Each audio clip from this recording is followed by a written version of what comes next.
This is True News, the truth, the whole truth, nothing but the truth, so help us God. In summer 2004, I alerted the True News audience that a financial storm was brewing. And then throughout 2005, I advised our supporters to get out of the real estate market because a massive real estate crash was coming. In 2007, I warned that a bank liquidity crisis was coming to the world, and I acted on my own advice.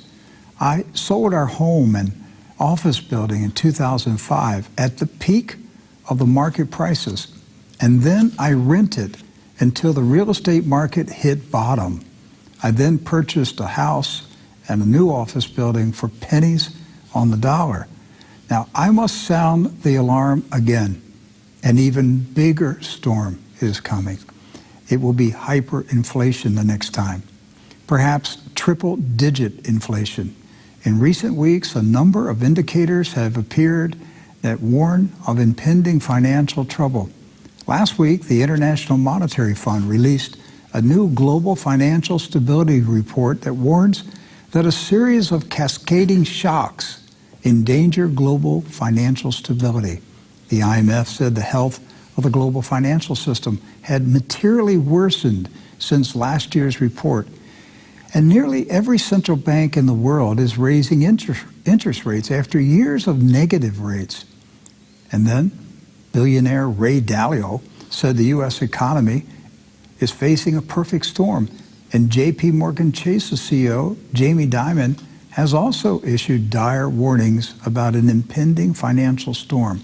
Today, Doc Burkhart and I will help you understand the event that could trigger a financial Armageddon in America, and also give you an idea of how close we are to that event.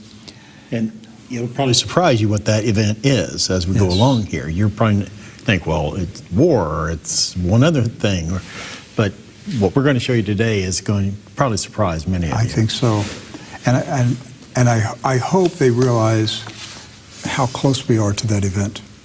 It is a trigger event that will change America. It will change the world, but it will turn America upside down. Let's start with Politico. The global economy is in chaos. Nobody's coming to the rescue. And this is Politico's report on the meeting that took place last week. We have a quote from this particular article. America is driving the West's response to the war in Ukraine, but U.S. officials are struggling to project a global response to a worldwide economic slowdown. A sense of dread surrounded meetings of finance ministers and central bankers in Washington this week, we talked about last week, amid one of the most foreboding moments for the world economy in years.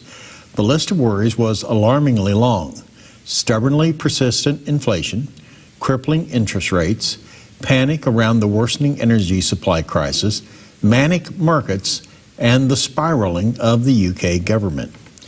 So at this meeting of finance ministers from around the world meeting in Washington last week, I guess we missed this article last week. I didn't know they had a sense of dread. That's the way Politico described it.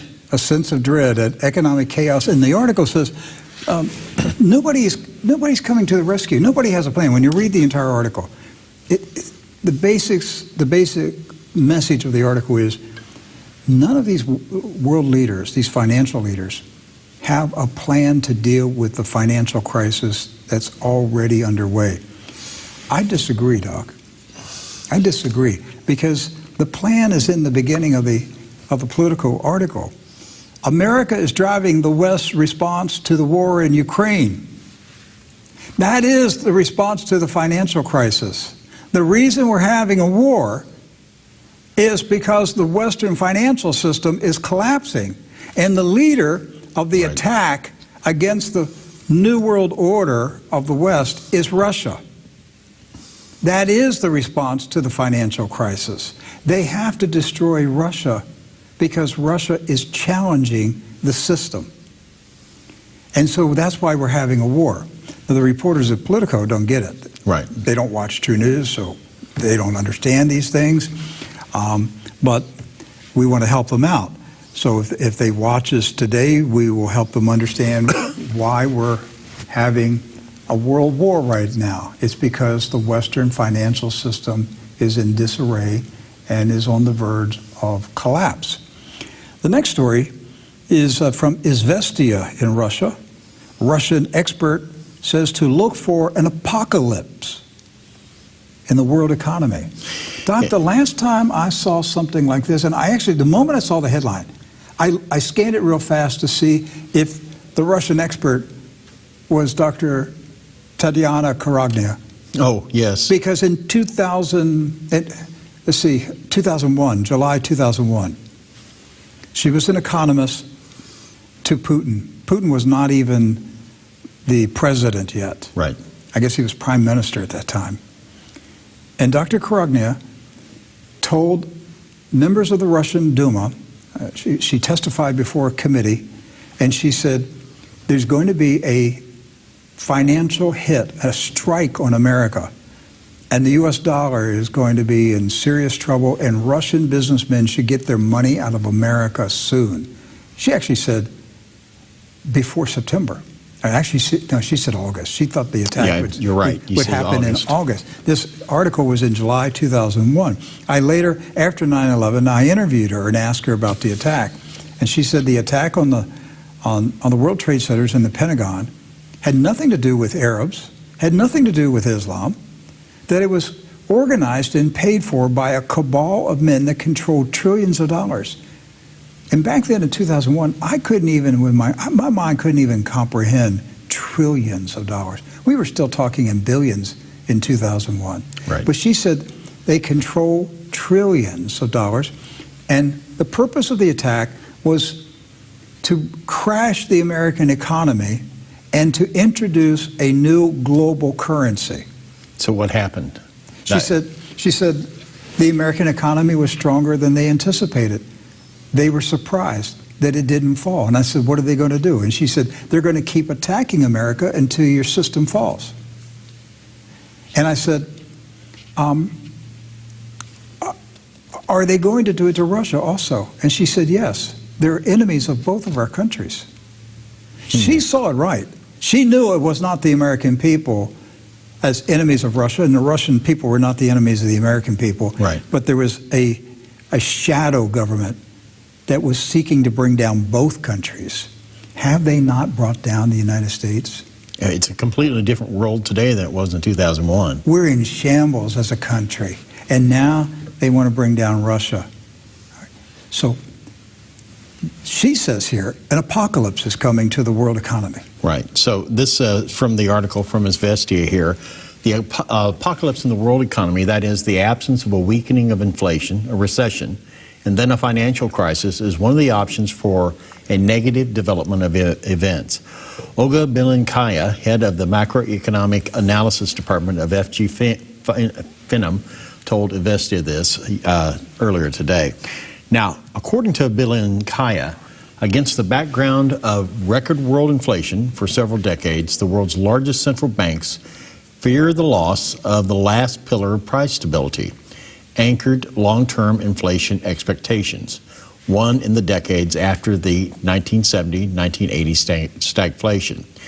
Now, to prevent this, they are announcing the priority of lowering inflation and the readiness to do this to raise interest rates to levels that depress economic growth and maintain them at these levels probably until the end of 2023, even if this leads to a recession, she explained.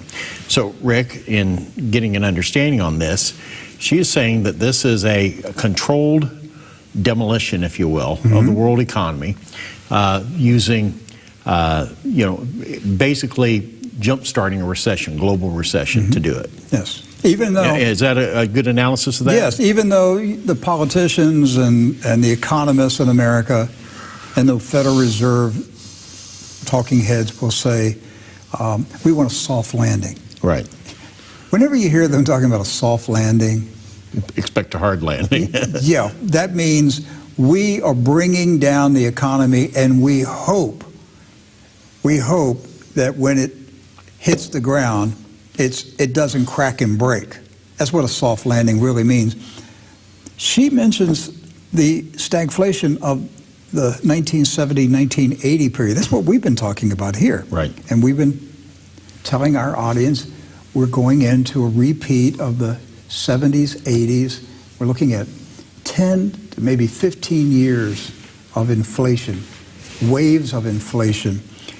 So she is saying, you're right, Doc, that the central banks are deliberately bringing a halt to economic activity. It's the central banks that cause the inflation by increasing the money supply. Globally, every country. Quantitative easing, or what a nice, pleasant term for the printing of money. Money that doesn't exist. The creation of money out of the thin air with nothing backing it. No gold, nothing backing it. Just digits. So they flooded the world, starting in 2008, to save the banking system from crashing when Lehman Brothers went down. And then there was quantitative easing throughout 2008 and up until last year because of COVID. The COVID relief money was quantitative easing. Yes. They paid people to sit home. That's quantitative easing. They introduced universal basic income, free government money for not working. But the central banks had to print money. They had to create invisible money. Now all that inflation, going back to 2008, that inflation is now appearing. We didn't see inflation for over 20 years. Or you go back, actually, since 92. I think it ended in 90. So we haven't seen inflation. They kept it very, very small. But now we see rapid rise of prices, and this is going to continue for at least a decade. It is the result of the policies of the central banks. Yet they will tell you that they're taking actions to halt inflation. I mean, the Congress a couple of months ago passed the Stop Inflation Act, whatever they called that stupid bill. Look, they're going to pass a bill and stop inflation. And how did they plan to do it? By putting more money into it. Putting more money out there, okay? So it's just like pretending you're going to change the climate with some kind of law. So the central banks are tinkering with the economy again, and they know that their monetary policies caused the inflation, and they know that they'll say they have to slow down an overheated economy. Yes. Seriously? An overheated economy? An economy is too efficient. We've got to slow it down? Yes. That has never made sense to me. Of course not. You want the economy to be charging. I thought that was our goal. We want the economy to be red hot, to be charging, to always be growing and expanding. But they'll use that term when they want to fool the public into thinking that, oh, the economy's too strong. That's the problem. Biden has the economy revved up. We got to slow it down. Joe Biden has got a booming economy, and now there's inflation. No, that's not the reason. The inflation is here because of the policies of the central bank, where they increased the money supply. And this stuff about cooling down an overheated economy, that's just propaganda. Just hokum. What they're going to do is pull the emergency brake on the train, bring the train to a screeching halt, and throw a lot of people out of work. That's what they're going to do. And it's in motion right now. I mean, we've got Elon Musk saying he's going to eliminate 75% of Twitter's workforce. I have never heard of a company slashing 3/4 of its workforce and staying open. Microsoft announced layoffs of thousands of people. Intel, thousands of employees. I mean, it's happening all over the United States right now. So we're just getting started in the elimination of jobs. You want to know how to keep your job? I'll tell you two things. First of all, be a giver. Yes. Be a giver to the work of God.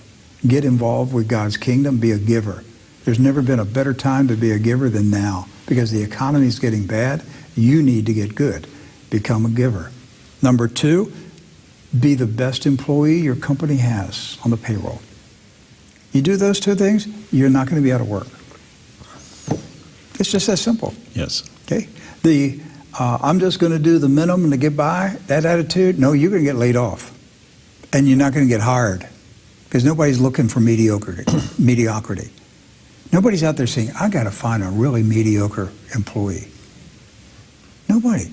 So if that's your attitude, and you've been doing that for years, I just do the minimum, well, you better hope the government sends you welfare money, because nobody's going to hire you. This is going to last for 10, 15 years.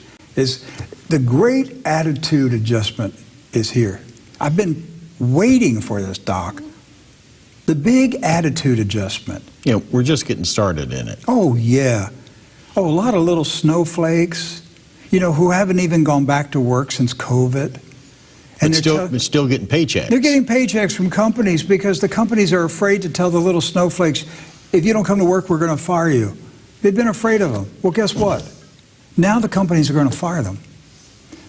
Corporations are not going to put up with this snowflake mentality that you have to provide me with, some kind of comfort room and teddy bears if my feelings get hurt. They're not going to put up with it. They're going to slash thousands of jobs. They're going to keep the productive employees, and they're going to prune the non-productive employees. So let's get back to this investing. Well, I'll tell you what. I'd rather go down to number 8. This is oilprice.com. Oil could surge well above $100 after the midterm elections in America next month. The story came out today. Right. And part of the story, too, is a lot of the embargo on Russian oil hasn't even started yet. It doesn't start until the 1st of December. They've delayed it. We're still importing Russian oil to the U.S. today, to this very day. I thought the Russians were bad. Well, we're still importing oil. So is Europe when they can get it. But we weren't. But the embargo takes place the 1st of December. So yes, you're going to see energy prices. You're going to see oil go to $100, maybe $150 a barrel, Rick. I mean, this is the reality that's going to be clocking in here. They've delayed this as long as they possibly could, but the chickens are going to be coming home to roost. Doug, a week or 2 ago, President Joe Biden did an interview on CNN, Jake Tapper, and he said there's going to be consequences for Saudi Arabia. Yes. Basically what he was saying was they defied me, they bucked me, they did the opposite thing that I told them to do. I mean, that's not the words he used, but that's the message.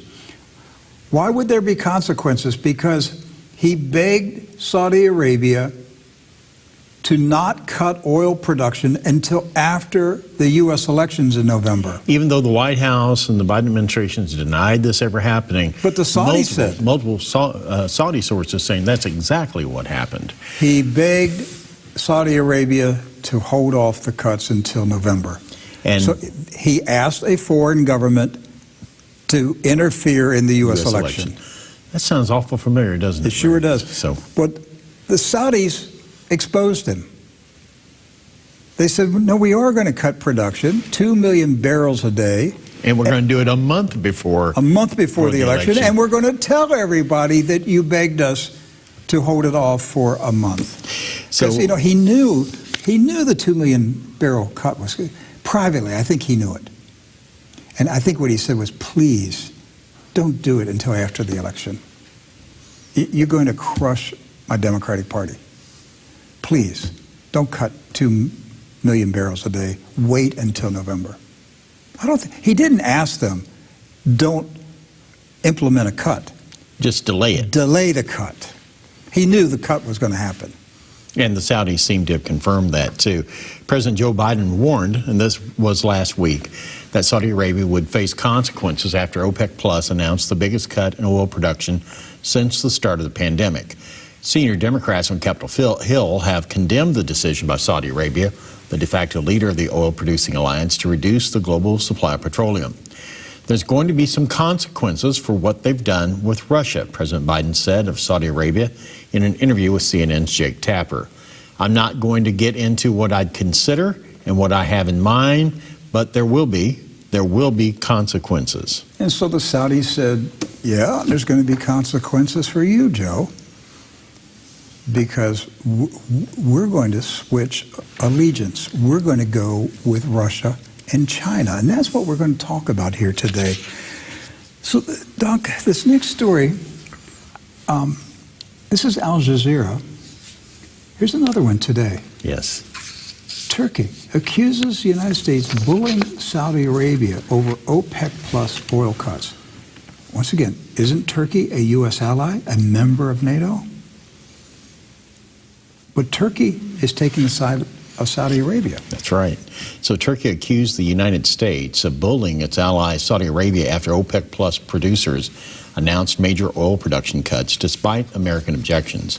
OPEC Plus announced recently it would produce 2 million barrels of oil less a day starting in November, curbing supply in an already tight market despite pressure from the U.S. and other nations to increase output. Now, U.S. President Joe Biden last week said that there will be consequences for American relations with Saudi Arabia after the OPEC Plus move. We see that a country has threatened Saudi Arabia, especially recently. This bullying is not correct, Foreign Minister Mevlut Cavusoglu said at a news conference in southern Turkey on Friday. We don't think it's right for the U.S. to use it as an element of pressure on Saudi Arabia or any other country in this way. So, Rick, what we're seeing, as you mentioned earlier, is we're seeing some shifting sands of alliances taking place here globally. Turkey also this week test-fired some new ballistic missiles that they had recently developed. So they're flexing their muscles and militarily as well. Now they're entering into this, in between this tit-for-tat between the U.S. and Saudi Arabia. And it seems like they're landing on the side of Saudi Arabia in this issue. Yes, and something else that happened this week, Vladimir Putin said Russia is open to selling gas, LNG gas, to Turkey and setting up a gas hub in Turkey and letting Turkey then distribute the Russian gas to Europe. President Erdogan, a day or two later, said, yeah, we're interested in that. We like this idea. Well, they more than like it. They've signed on. Yes. It's going to happen. So this is the Greek Reporter, and the United States has attacked the Turkey-Russia deal to form a natural gas hub. What do you think are the odds that there's going to be an explosion at a gas hub in Turkey? Well, there was an attack on a pipeline earlier this week in Turkey, and so they arrested a couple people for it. So, but you might see some more. Now, in this particular article here, it says that the U.S. has expressed on Wednesday its opposition to the agreement announced by Turkey for the creation of a natural gas hub in cooperation with Russia.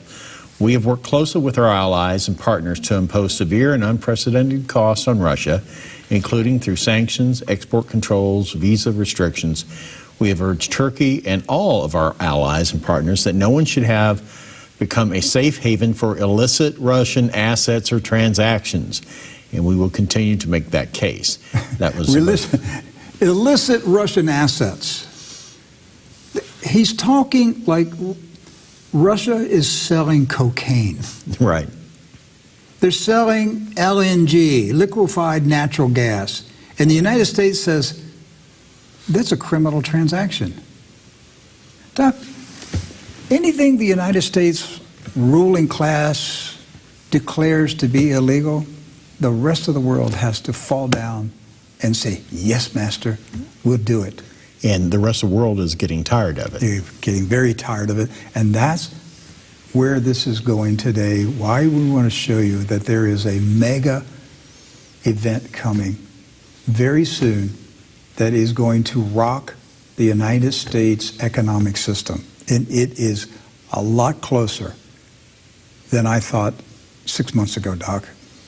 I'm not sure if we're going to get through this year without it happening. It may be before the end of 22, or it may be in early 23.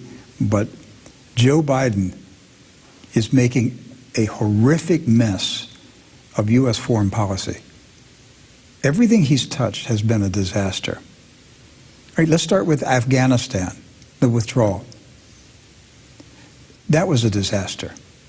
Every place they have gone has been a disaster. We're now on the verge of a nuclear war with Russia, and we're about to lose Saudi Arabia as an ally, and we're going to lose the petrodollar. And that's where we're headed. And this is the fruit of the Biden administration foreign policy. And they think they're so cocky and arrogant. Yes. That they actually believe that they're right. Did you see the comment by President Biden the other day? I guess he was in Pennsylvania, stopped at an ice cream shop, and a reporter asked him, "What about the economy, sir?" The economy is hot as hell right now. Oh, yeah. And so it's doing great. You don't have to worry about it. That was his. Oh yeah, and that's why they're trying to slow down that Biden economy. So it's red hot. So got to eat more ice cream, cool it down. That's right.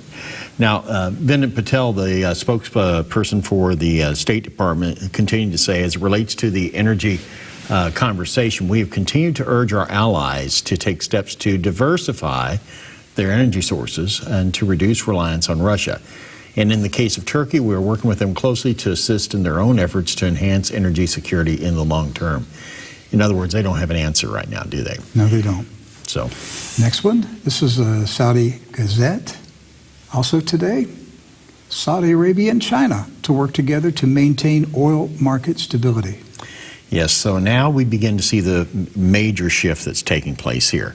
Saudi and Chinese officials have confirmed their willingness to work together to support stability in the international oil market. Prince Abdulaziz bin Salman, Saudi Arabia's Minister of Energy, held an online meeting with Zhang Jinhua, National Energy Administrator of the People's Republic of China. Now, during their video call, both sides confirmed that they would strengthen bilateral relations between the two countries in the field of energy. They highlighted the significance of China and Saudi Arabia as important global energy producers and consumers, regularly exchanging views. The two sides confirmed their willingness to work together to support the stability of the international oil market, continue close communication, and strengthen cooperation to address emerging risk and challenges. Well, Rick, what I'm hearing from this conversation here is you've got the world's #1 oil supplier talking to the world's #1 oil consumer, and they are working out a deal for the future. Well, in business, that's actually very normal. Right. You're the biggest supplier. You want to talk to the biggest customer, right? So we shouldn't fault Saudi Arabia for courting the Chinese. It's the biggest customer. Why it affects us is Joe Biden has driven the Saudis into the arms of the Chinese. And he's destroying the petrodollar. It's going to be great for China. But then you think, who does Joe Biden work for? Think about this, Doc. Right. The Bidens are owned by China. Is his foreign policy incompetent or deliberate? If it's incompetent, it's crazily incompetent. Mm-hmm. But if there's a plan, it fits the plan very well, doesn't it? It's the plan, doesn't it? So Xi Jinping tells Hunter Biden, tell your dad, insult the Saudis. Bring down the petrodollar. I'm not kidding about this. Joe Biden is thoroughly corrupt. He is the most corrupt man ever to be in the White House, ever in the history of the country. He's morally corrupt. He's politically corrupt. He's sexually corrupt. He is a very corrupt man. And there's no accountability of this man's corruption. He's owned by the Chinese. It's so obvious, it's out in the open, and the FBI will not even acknowledge the evidence. No. That's because the FBI is corrupt. They've been infiltrated by the Chinese. And so they're not going to investigate anybody who is sounding the alarm about China taking control of the world economy. And so I personally believe Biden is doing this on purpose. It is not his incompetence. He is doing this on command. His assignment is bring down the U.S. dollar. Because everything that he's done in the 2 years he's been in the White House has been to hurt the country. He's opened the border more than it's ever been opened. Yes, and won't acknowledge it. Well, of course not. Of course not, because it's a deliberate plan. Flood the country with illegals. Everything that they've done, riots in the cities, promote crime, release criminals from prison, everything that they've done has been to break down society. It is a deliberate strategy. The Republicans are too afraid to say it. The commie news media will go after them. If you actually tell the truth, you have to deal with the communist news media. Republicans are afraid of the communist news media. Instead, they should just be calling them out and challenging them for what they are. Communist traitors. We're so far gone as a country. We have been rotted out from inside for decades, and now the foundation is crumbling. And the building's going to come in. It's just going to fall down on us right now because we've allowed the termites to chew away at the foundation of this nation for decades. And we have traitors in the country. We have people in high places who have sold their souls to the enemies of this country. And there was a day that such people got called out. They got investigated. They got arrested. But that hasn't happened for decades. When's the last time you've heard of somebody being arrested for being a communist infiltrator in a U.S. government agency? I can't recall the last time. Now patriots get arrested. Yes. By the communists. By the communists. Well, the events over the past several weeks, the insult by the Biden administration towards Saudi Arabia has pushed Saudi Arabia closer to other partners such as Russia and especially China.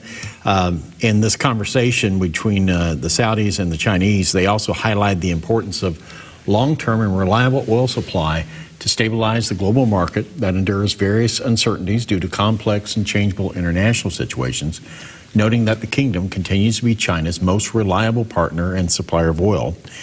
And discussions between the two sides covered cooperation and joint investments along the Belt and Road countries, as well as investments in integrated refining and petrochemical complexes in both countries, and strengthening cooperation in the energy sector supply chain through establishing a regional hub for Chinese manufacturers to utilize the kingdom's strategic location linking 3 continents. Now, Rick, what I just heard there is they have invited the Chinese to come and build factories. And maybe even military bases in Saudi Arabia. That's right. Because of its key location. Now, one more quote from this, and this is an important one. And so the two sides agreed to cooperate within the framework of the bilateral cooperation agreement in peaceful uses of nuclear energy between the Chinese and Saudi governments. In addition, both ministers stressed the importance of cooperation in the field of electricity and renewables and to collaborate in the field of clean hydrogen through research and development. They've agreed, Rick, basically, for the Chinese to share nuclear technology with the Saudis. So there's going to be nuclear power plants built in Saudi Arabia, built and operated by the Chinese. What this story says today, and we go back to this headline, number 17, Saudi Arabia, China to work together to maintain market stability. What this story is saying in this Saudi newspaper is today, October 21st, 2022, Saudi Arabia and China signed legal documents to become allies. That's what this says. Yes. They're not just flirting with each other anymore. They exchange rings. They're getting married. But there's got to be a divorce. Right. Saudi Arabia is married. Saudi Arabia's got to get a divorce.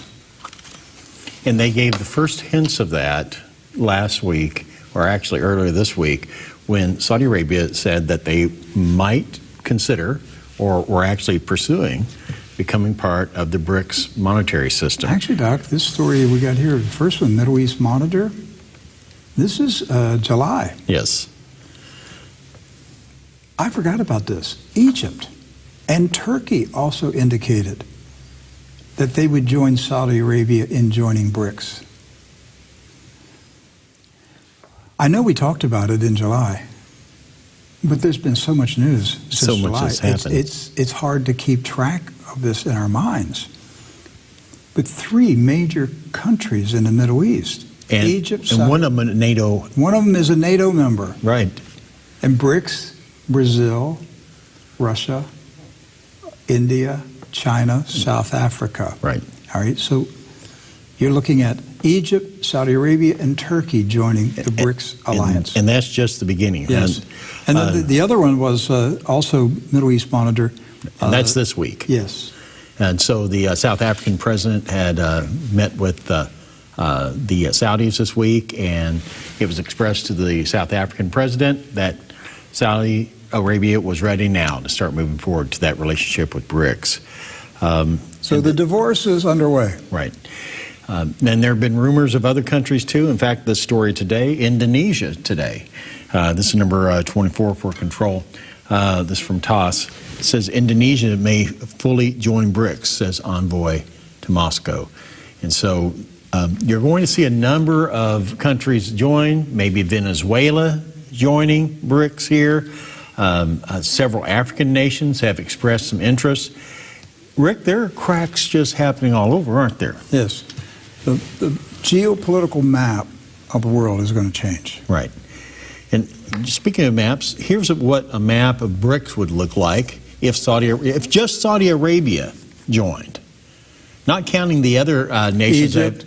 Egypt to the left, Turkey up above, Venezuela in South America. But even right now, Rick, just those nations together encompass about 40% of the world's population right there. So the New World Order is dead. Yes. It's dead. And globalization is dead. Now, there are now two competing new world orders that are in motion. The old Western New World Order that has been in existence since the end of World War II, this thing is dead. It's coming to an end right now. We're in the death gurgle stage. That's why we're having a war. It's fighting for its life. There's a new world order coming from the BRICS nations. The Western nations will have to launch a new version of the New World Order. Right. And that's the Klaus Schwab gang with the World Economic Forum. A much more radical New World Order. Because they know that this old New World Order is finished. And so Klaus Schwab and Bill Gates and that gang, this is going to be a more corporate-led New World Order. A modern Nazi version of the Third Reich, using technology and corporations. That's what's underway right now. But there will be a time, and I don't know, 1 decade, 2, 3, 4, 5 decades. Look how long the last New World Order lasted, 1945 to 2022. So we don't know how long this gap is going to be there, but for a while, the world will be divided into two camps. The Western New World Order and the Eastern BRICS New World Order. And they will compete. Two economies, two financial systems, two technologies, two internets, to everything. Right. And it may become impossible to even travel between the two. Yeah, think about that. You may have a new Iron Curtain. And it may be the United States and the West that puts up the Iron Curtain that says nobody can cross this wall. Instead of a physical wall, it'll be A digital wall. It'll be a digital wall. You can't can't get past travel, it. you can't get a passport, can't get a visa. Right. I think that's a real possibility. Let's see. Wall Street Journal. This is from March 15 of this year. Saudi Arabia considers accepting the Chinese yuan instead of dollars for Chinese oil sales. So now, the Biden administration had plenty of warning that Saudi Arabia was looking. They had plenty of warning. Docs, the Biden administration was encouraging it. Yes. Biden works for Xi Jinping. You have to come to that place where you just realize Biden is an agent of Xi Jinping. He can say whatever he wants to say publicly, but privately, what world leader has he had multiple 3-hour phone calls with? Xi Jinping. Not Vladimir Putin, not previously Boris Johnson or any of the rest of them, but Xi Jinping. Yes. Self-admitted, lengthy phone calls. Because he gets his marching orders. He's told what to do. And his orders right now is tick off the Saudis, end the relationship with the Saudis, so that Saudi Arabia will have the motivation to sign the contracts with China. I hope somebody takes these comments that I'm making and runs with them. I hope my critics do it. I want to get this information out there. But we're so right about this, Doc. They won't talk about it. No. They won't talk about it because we're too right. If they hit me on it, they'll only help other people see it. So they want what we're saying to be suppressed because it's too real. It's too truthful. It's more truthful than COVID and Wuhan. So we have a short clip. This is from March of this year where Bloomberg Financial was talking about the Saudis looking at adding the yuan to their basket of currencies for trading oil. Is in discussions with China to price some of its oil sales in yuan. Let's continue with our emerging action conversation here with Bloomberg Sherry-Ann, co-anchor of Bloomberg Daybreak Asia. And Sherry-Ann, this is primarily oil that they're going to buy from Saudi Arabia. It's going to China. This is not necessarily something new. We know that they've been trying to sort of push this, but they haven't necessarily been successful in striking a deal. For about 6 years, I've had these conversations. It looks like the debate is now being ramped up. We know that China buys about 25% of oil exports from Saudi Arabia. So that would be a big chunk of the sales, but the report also not indicating whether this would actually happen. And you have now currency analysts coming out and saying, you know what, this seems to be a little bit of a bluff. We know that Saudi Arabia does not have the best relationship with the Biden administration at the moment. And we know that the Saudi riyal is pegged to the U.S. dollar. So what happens if the U.S. dollar currency actually weakens? That will have repercussions for their kingdom as well. We have seen, of course, given the news, the bump in the yuan, which had already weakened given the broader sell-off in Chinese assets that we saw. But I guess it's the idea right now that if you look at history, could this happen? Well, yeah, we have seen other dominant currencies in the past, right? What the Dutch currency in the 17th, 18th century, the Spanish dollar, then you had sterling, then you had the US dollar. It could happen. It seems that the conversations are there, but perhaps not yet. Yeah, it took like world wars for that. Right, World War I, then we had Bretton Woods in 1944. Oh, we have to have World War. Right. These currency changes during war. Well, that's why we're in World War III right now. The control of the financial system is at stake.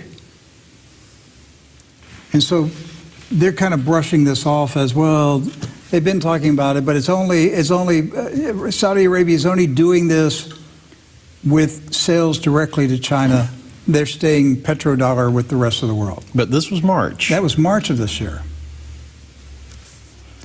The entire petrodollar is coming to an end very, very soon. It will devastate the U.S. economy. And not just the U.S. economy, but a lot of the world, too. Anything that is pegged to the dollar That's why there will be a stampede to BRICS. Doc, it'll be a stampede. There'll be countries today, you couldn't imagine would join BRICS tomorrow. There'll be a stampede. Those rats will run. You'll be surprised at the countries that will desert the United States and join this new alliance, because the U.S. dollar will be weak. And if a country has pegged its currency to the dollar, for example, Panama. Right. Panama's money is pegged to the U.S. dollar. You have Caribbean nations. You have countries around the world that are dollarized. Right, and they've done that in the past because generally the U.S. dollar has been stable over a long period of time. Yes, there's fluctuations, but those fluctuations aren't as great as other currencies, right. And so they can bet on it. Right. So one of the good things about the U.S. dollar, Doc and I have done a lot of international travel in the last 4 or 5 years, is that just about anywhere in the world, you can buy things in another country with U.S. dollars. They gladly take it. Yes. I personally know you can do that in South Korea. You can do that in the Philippines. You can do it in Jordan. So, right? You can do it in South America, a lot of countries. That will come to an end immediately when the petrodollar dies. Nobody will want the dollar.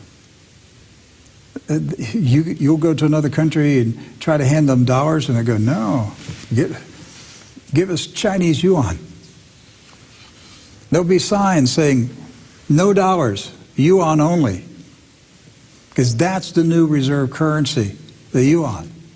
That's the plan. That's where they're taking this. I've got a video. This is this is about 7 minutes, and it's an information program that explains the U.S. petrodollar. I've tried to explain it various times over the years. It's a deal that Richard Nixon and Henry Kissinger made in the 70s when Nixon took the U.S. dollar off the gold standard. Kissinger came up with this brilliant plan. We'll back it with oil. And I don't think it should have been done. But it did, and it worked. And it worked up until now. Right. And now Kissinger's about ready to go, and the petrodollar's ready to go. But before they even got to the 70s and everything, you have to go all the way back to Bretton Woods. And a lot of people don't understand what Bretton Woods is all about. So it might be a good idea to kind of walk people through this and to help them understand, where this all began, how we ended up to where we were with the petrodollar and what it looks like today. Okay, let's watch the video. The simple definition of a petrodollar is the revenue from oil in mainly Middle Eastern countries, a revenue that is denominated in US dollars, not the currency of the countries where the oil comes from. All those nations that export their oil must sell it in dollars, so if the dollar loses value, so does their oil. But countries also peg their real currency to the dollar. That means fixing their currency with the dollar. So if the dollar fluctuates, so does their currency. If the dollar value lowers, so do the goods and services of that country. This ensures those countries don't experience wild swings in inflation or deflation. So what exactly is the relation between petrodollars and real dollars? Welcome to this episode of the Infographic Show, How Petrodollars Affect the US Dollar. We're told that the beginnings of this petrodollar system was in 1944 at the Bretton Woods Conference. This conference was one of the big events of the 20th century because it's when it was agreed that the new global currency would be the US dollar. America would be the only country that could print this currency.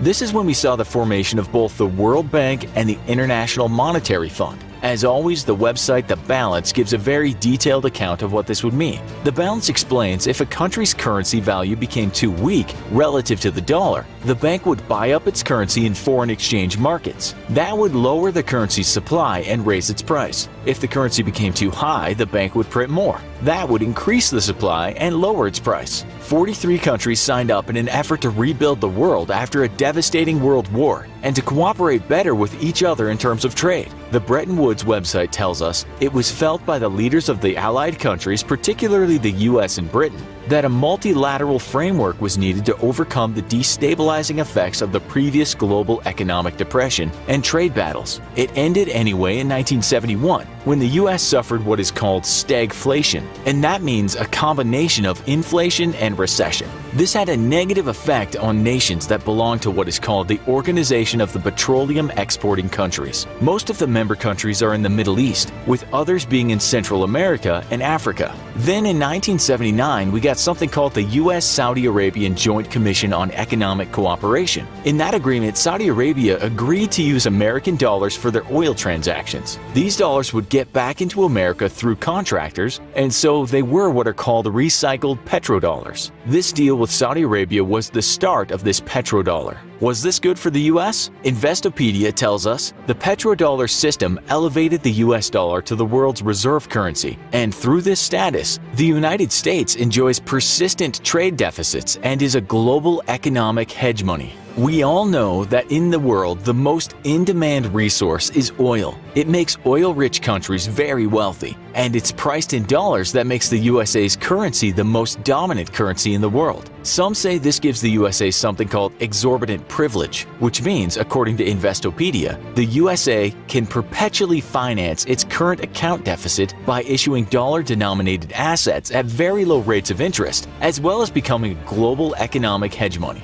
The USA can just print its own money, which is nice for the USA, as it can pay off its massive debt with that money. Imagine you were broke, but could just borrow and then just go to the money tree in the garden to pay off the debt. There are many critics of this system, with one economist writing, "The amount of debt, leverage, deceit, corruption, and fraud in the economic markets, financial system, and in the energy industry are off the charts." Another bonus for the USA is that it can just buy its oil with its own products, which might mean massive construction contracts, expensive military planes, or technologically advanced tanks. Saying that, as we write this, Bloomberg is saying the dollar as reserve currency might be coming to an end, and the days of exorbitant privilege are fast running out. Why is that? We'll let Bloomberg explain. With the current U.S. administration policies of unilateralism, trade wars, and sanctions increasingly affecting both friends and foes, the question arises whether the rest of the world should diversify away from the risks of the U.S. dollar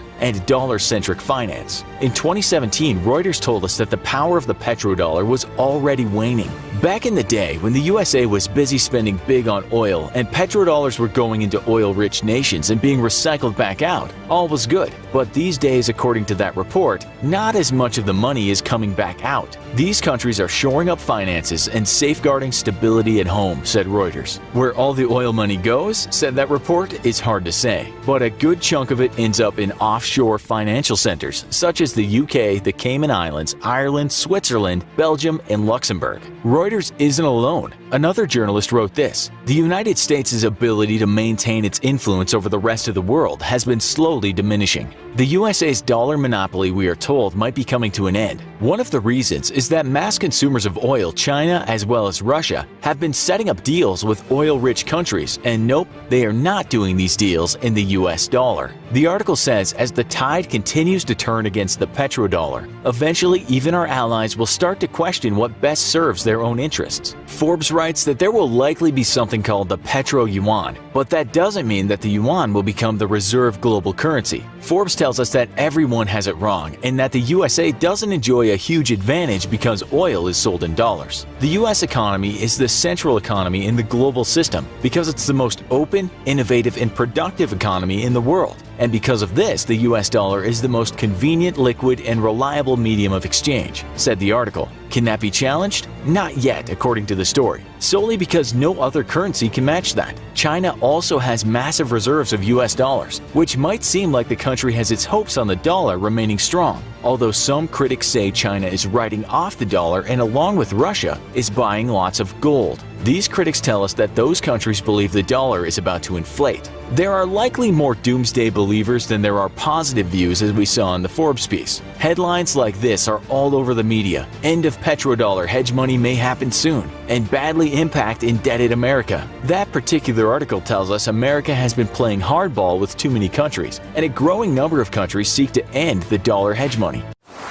And the last part is the key, is that there are countries all over the world that are getting sick and tired.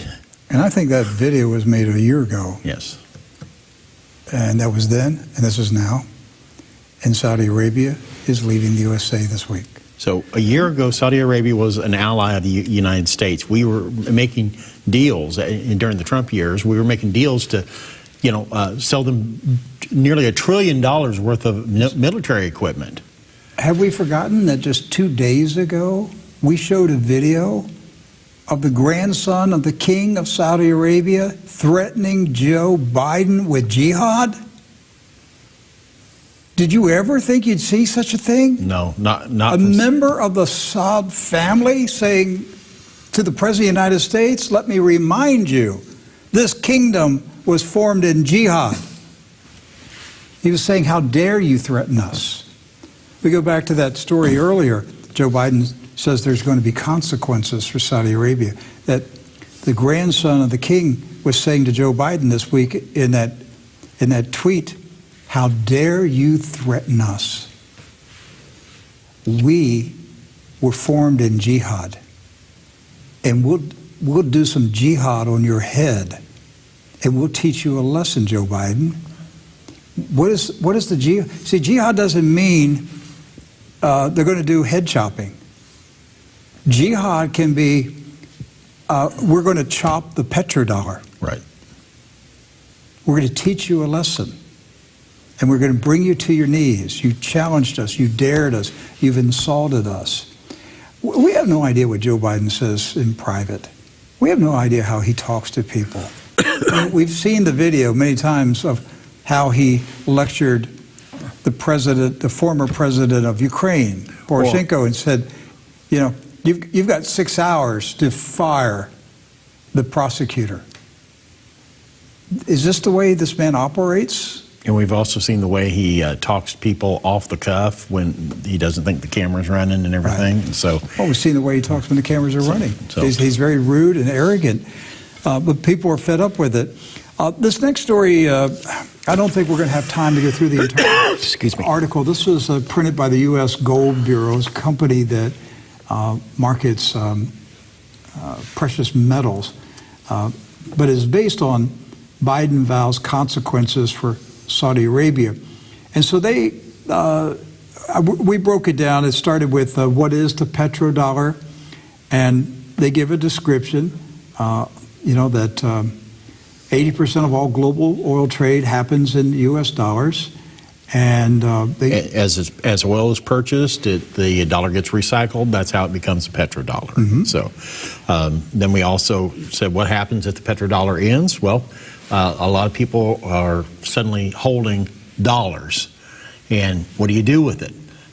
If everything starts trading in another currency, even if it's reduced just a little bit, it can be a hard hit on the actual dollar.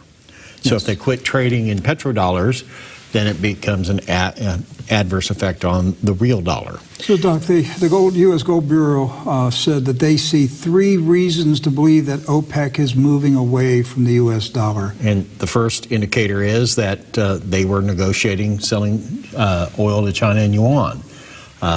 China is Saudi Arabia's largest customer, purchasing about 2 million barrels a day. The U.S. only purchases about 500,000 per day.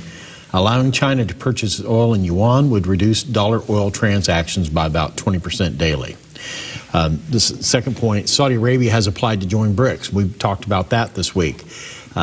Saudi's application came after Iran had already applied, and so... Doc, I didn't notice, if you look at the last line, they said the very things that we just said. It is Saudi Arabia handing divorce papers to the West. Wow. I didn't even see that. Didn't even connect until just now.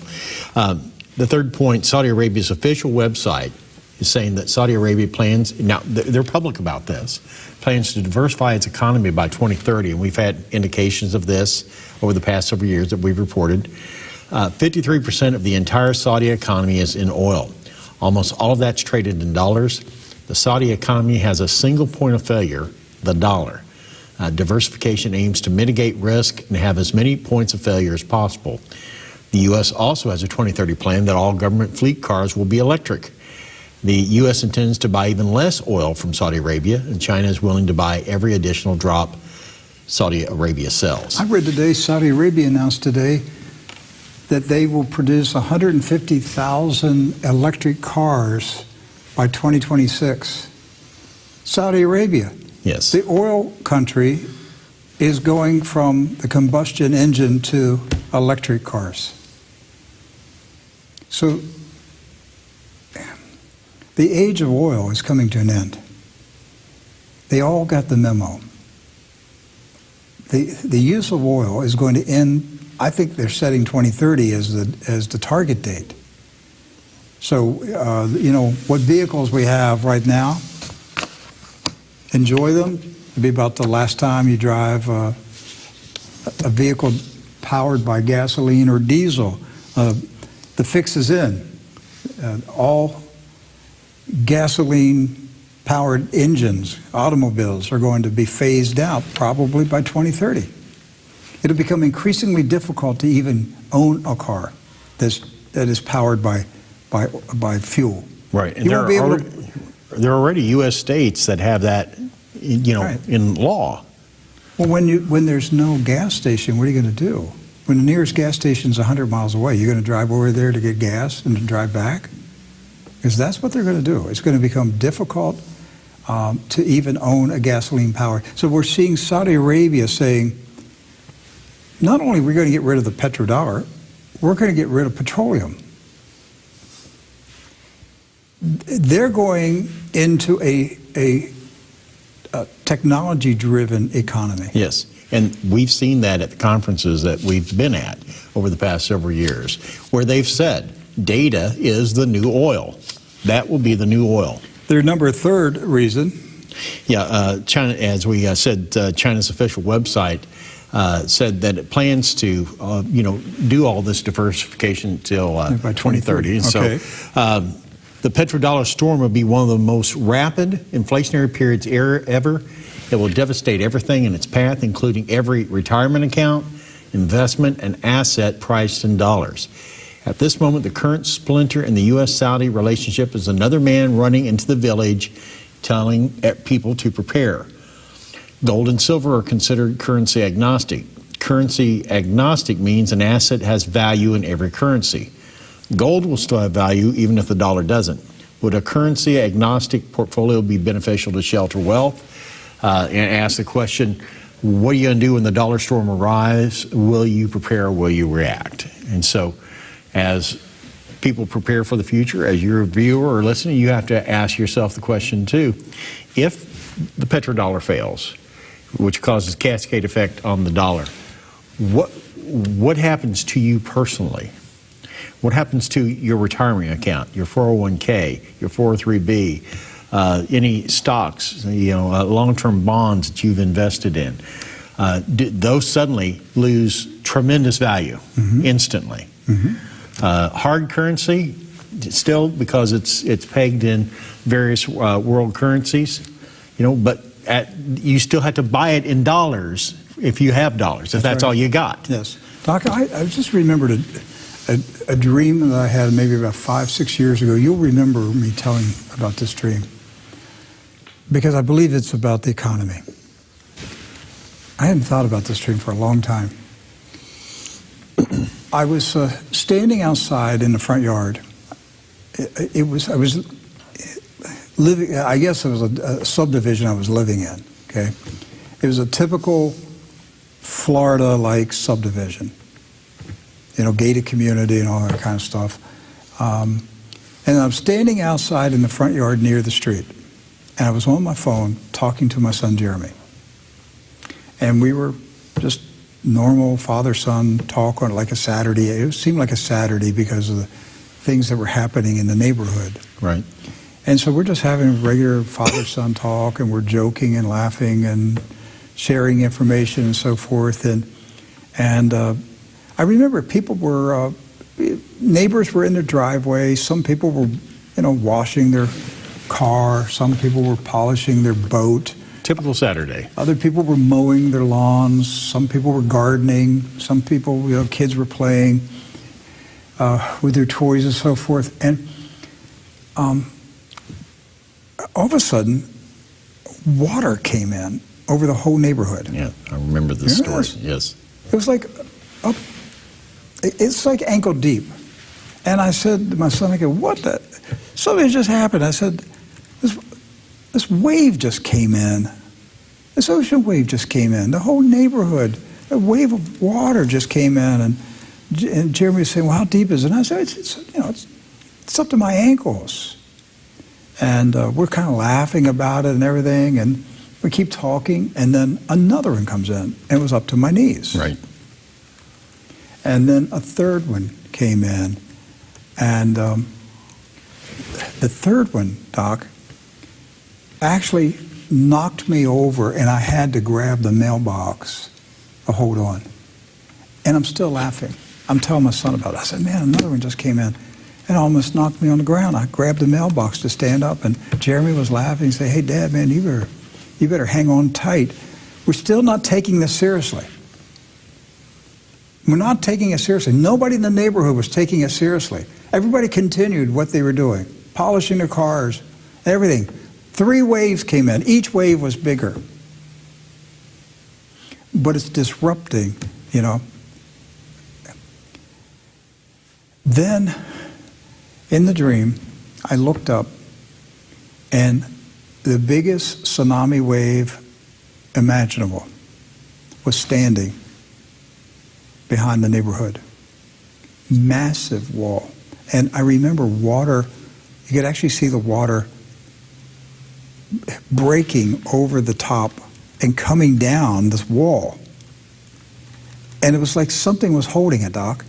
The wave was there, but it was being held in place. But I'm watching the water come from the top of the wave and run down the front of the wall of water, but the wave is not coming forward. But it's black, it's menacing, the sky is turned dark, there's lightning, it's really creepy. You know, the sky's got that eerie purplish pink look and everything. And I'm describing it to my son. And Jeremy is saying, Dad, you need to get out of there, you need to run. And I said, it's too late, son, it's too late. And I dropped the phone, and in the dream, I could still hear my son's voice coming through the phone on the ground. And he's saying, Dad, run, get out. And I started walking towards the wall of water, rebuking it in the name of Jesus. And that was the end of the dream. What did it represent? Suburban America being wiped out by 3 waves. What's it hitting? Automobiles, boats, real estate. Right. The third one, not the third one, the fourth one. The fourth one is so big that there's no way to escape it. No way. I think the fourth one is the end of the petrodollar. I think it's so devastating to the United States that the economy cannot hold on at that point. We will see triple-digit inflation. You think that's impossible? Look at pictures of the Weimar Republic in the 1920s in Germany. And look at the pictures of people pushing wheelbarrows full of German marks to go to the grocery store to get a loaf of bread, or pulling a wagon full of money to buy something at the store. That's how bad inflation was. And what did that economy produce? Adolf Hitler. Hitler was elected because of that economy. Hitler said, Great Britain did this to Germany, referring to World War I. The Allies did this to Germany. They have destroyed us after World War I. They destroyed our economy. They put sanctions on us. Sound familiar? All right? The people of Germany voted for Adolf Hitler and the Nazi Party because Hitler promised to revive Germany, to bring back the German economy, to relieve the stress that the German people were under. And when people are under that kind of stress, they will vote for Hitler. And that's a warning for the American people. When this financial storm comes, a lot of people will vote for a Hitler in the USA. There'll be a strong man who will promise to revive America. And he will lead some type of fascist, communist political movement. And people will rally around it because it'll be, we have to get behind this guy. But this crash is coming. And it will be devastating to the U.S. economy. Look, Turkey has, what were the numbers that we saw this year? 80% inflation rate? At one point, yes. That's this year. See, the dollar is doing this to various countries. The inflating of the U.S. dollar, the flooding the markets with U.S. dollars has hurt other economies. And so, Doc, those nations want to get away from the dollar. They're tired of it. They know what the American ruling class has done to the rest of the world. And they also know what the American administration does to those that don't go along with it. Yeah, because the dollar is backed with lead. I've got one more video to show you, and this is an author of a book about the death of the petrodollar. Let's watch it. The petrodollar is actually a device invented by Kissinger and Nixon.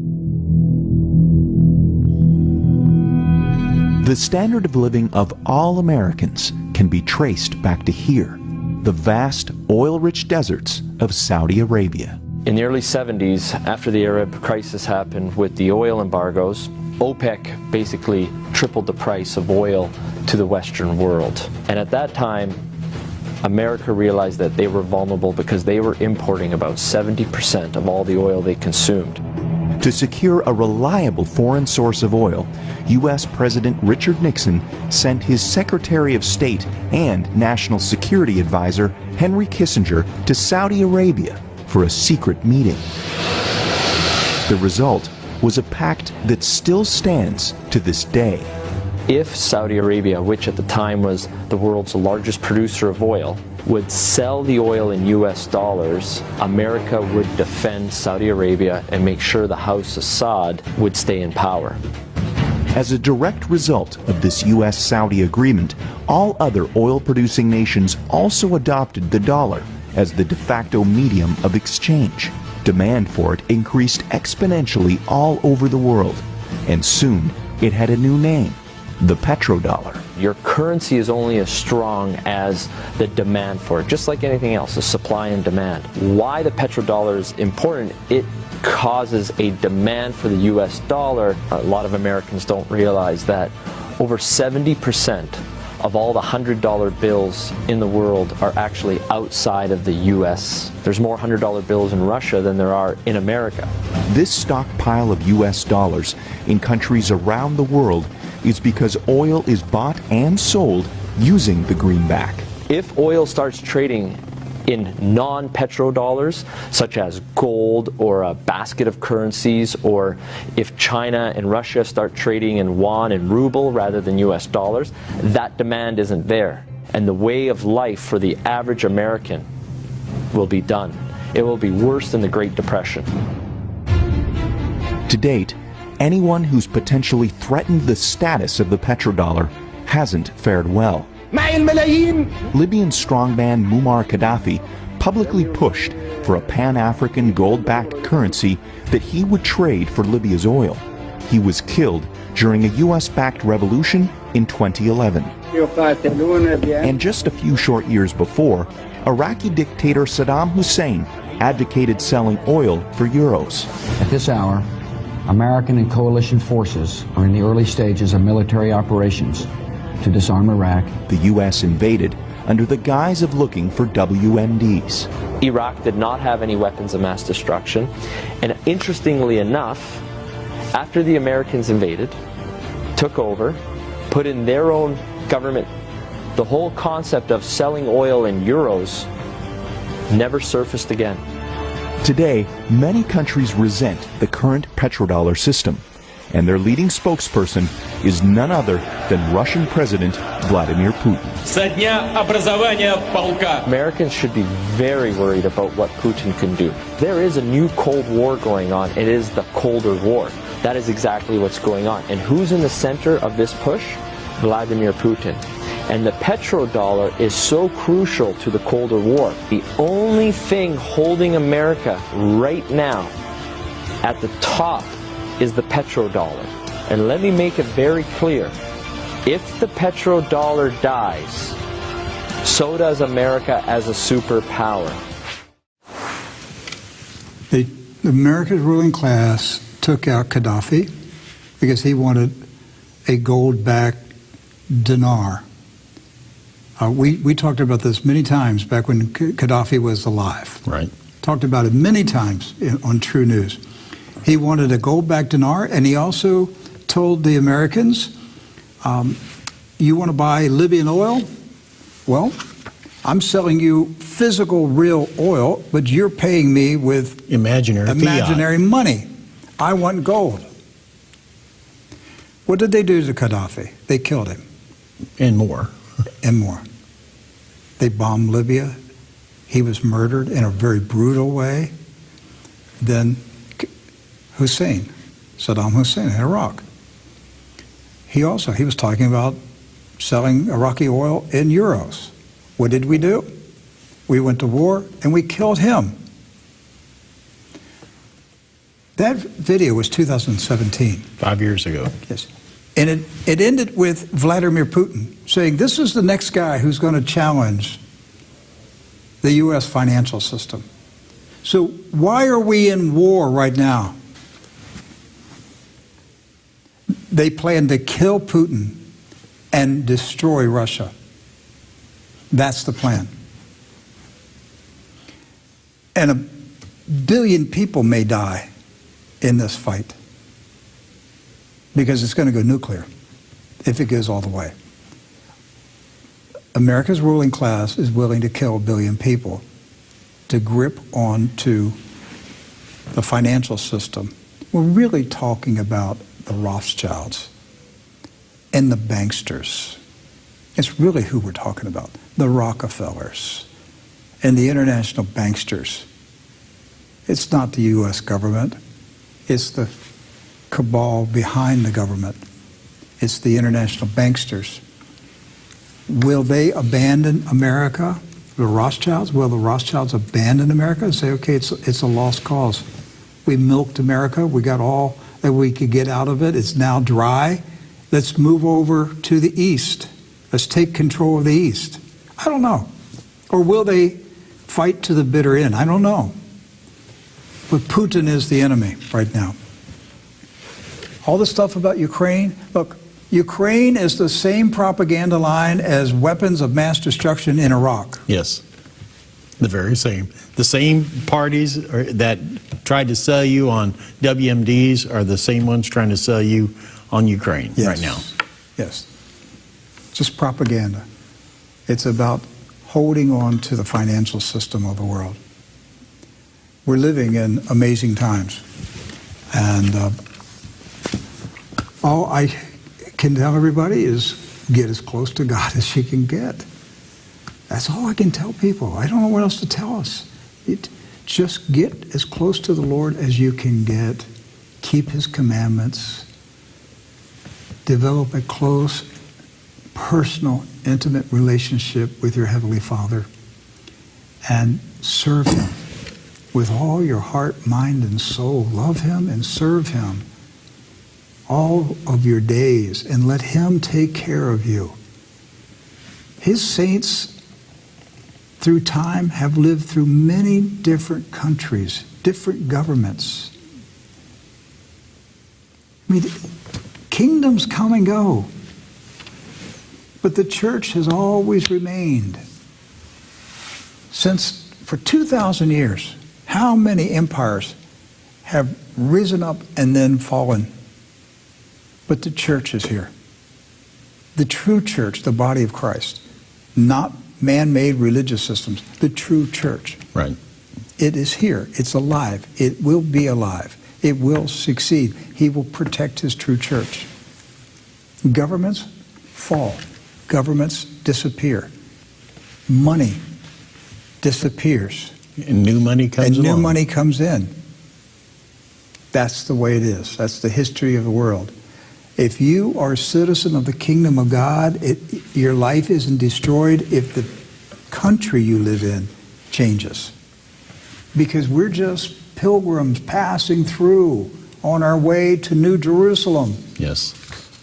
So don't get emotionally distraught over watching your home country implode, because we are watching it right now implode. No matter how much you love it. Yeah, I love it. I love America. But the America that I love is gone. It's been gone for a long, long time. And we've just been hanging around at the cemetery, waiting on it to come back.